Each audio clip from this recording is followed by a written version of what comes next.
So the session that I will be leading is the student voice organizing session. So we'll be talking about tactics and resources and context for student organizing and why grassroots student organizing is important. And I think it'll tie in really well to our next session, which is about youth-adult partnerships. So I'm excited to get right into it.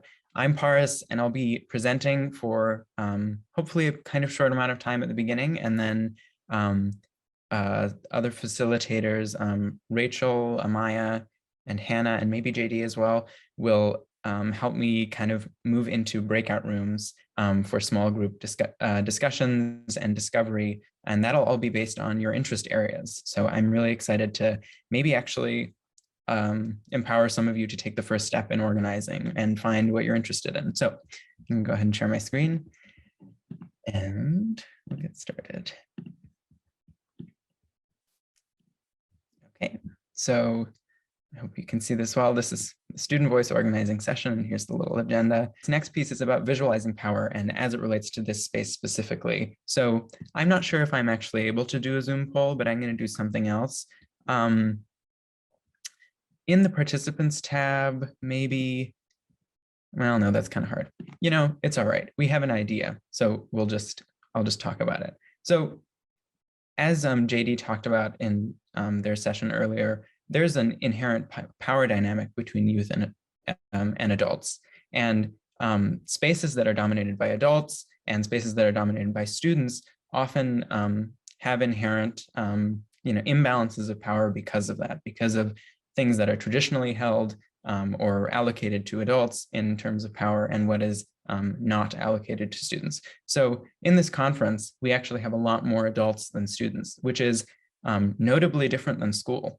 School is one of those spaces where students often outnumber adults, sometimes 30 to 1. But in this space, it's very different. So I think when we go into discussion, we're actually going to break you up based on whether you're an adult or a student. So there are going to be student-only spaces, and we're defining those as protective for students. So those are spaces where students can feel free to talk about adults and be open. And then there are going to be adult-only spaces, and those are going to be imaginative and creative spaces where the adults here are going to put themselves in students' shoes. So I'm really excited for that. So in terms of visualizing power, even though we can't see like a bar graph of how many adults or students we have here, this is a different visual that I'll use. It's a Marvel reference. I don't know if anyone is a Marvel fan, but it's Thanos' gauntlet. And we see there are 6 elements of power to this. So the first 4 are force, state, wealth, and norms. So these are things that are really traditionally held by adults. So force, military, police, these intimidation generally, that's something traditionally held by adults. The state, the government, is led exclusively by adults. Our elected officials are all adults. Wealth is traditionally held by adults. Inherited wealth is traditionally held by adults. Non-inherited wealth, earned wealth, still adults. And norms. The social norm, as we've talked about, is that power lies with adults. We talked about this earlier. This is sort of the premise of this conference, that power is traditionally held by adults. And then there are 2 more aspects that I find to be more flexible in terms of who they lie with, and it's mass and ideas.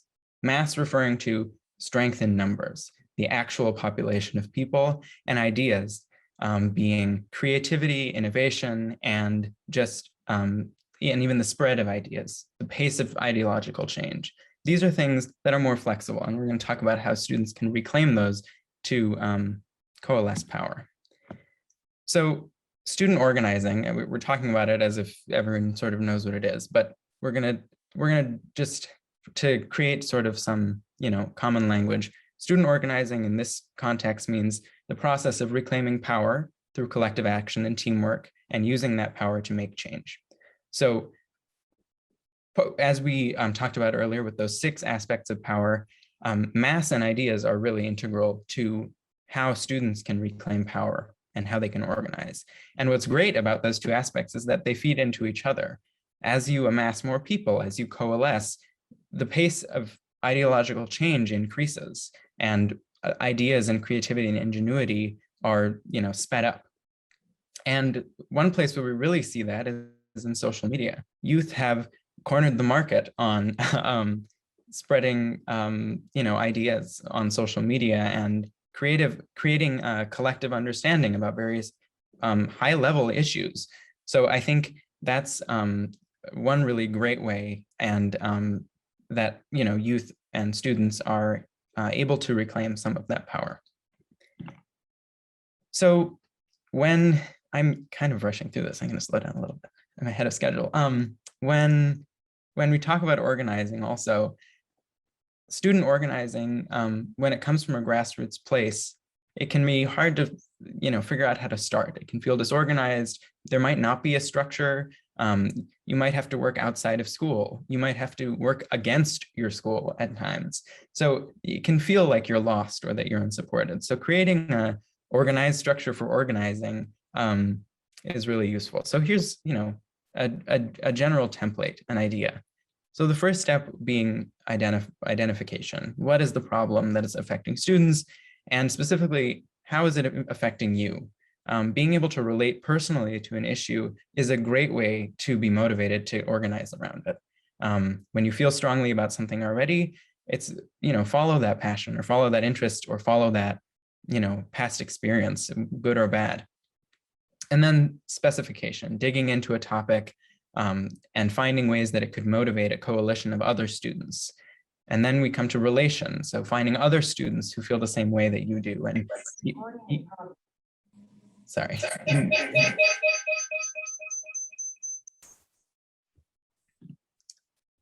Okay.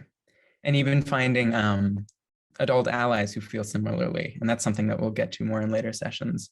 And then conveying your goals, creating an elevator pitch, a way to talk to people about this, advertising your organization or your message.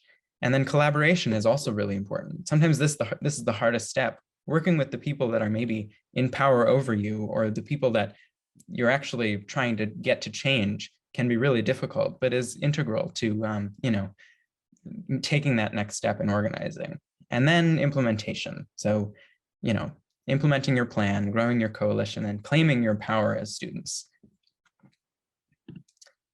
So then I think, this is a lot of this presentation has been about building, common understanding around language and goals. So this is just an idea of a student's Bill of Rights when it comes to student voice and organizing. So I have the right to exist without supervision is what I have there for autonomy. I have the right to be skeptical of adults in power, distrust. I have a right to be upset with my disempowerment, rage. I have the skills to lead without adults, leadership. I have the right to be respected by adults as I respect them, respect. I have a right to feel safe and have boundaries with adults, safety. And I have a right to be joyful in adult and student spaces, joy. Okay, so I think this is a good time to move into discussion because I really want to hear from everyone here. I think it'll be great for people to get to know each other on a smaller scale. So what we're gonna do, it's gonna be a little bit complicated, but we're gonna get everyone there. So I'm going to start a Pear Deck lesson, which some of you might know if you taught online. Pear Deck is a way to keep students or get students on a slide deck that they can navigate. So if you give me one moment, I'm going to send you all a link.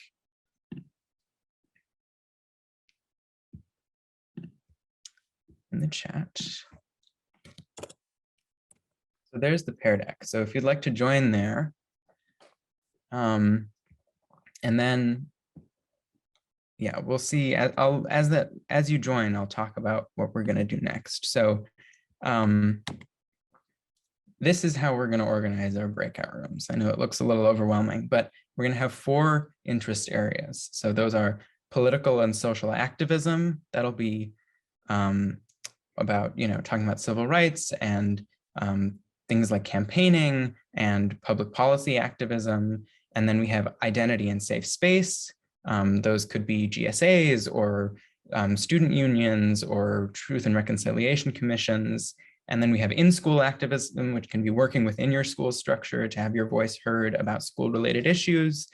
And then community service, which can be engaging with your community, volunteering, fundraising, and identifying local need. So those are our 4 interest areas. So think about which one you might like to do, and then you can see which breakout rooms will correspond with that. So if you're a student and you're interested in political and social activism, you're going to go to room 1 when those open.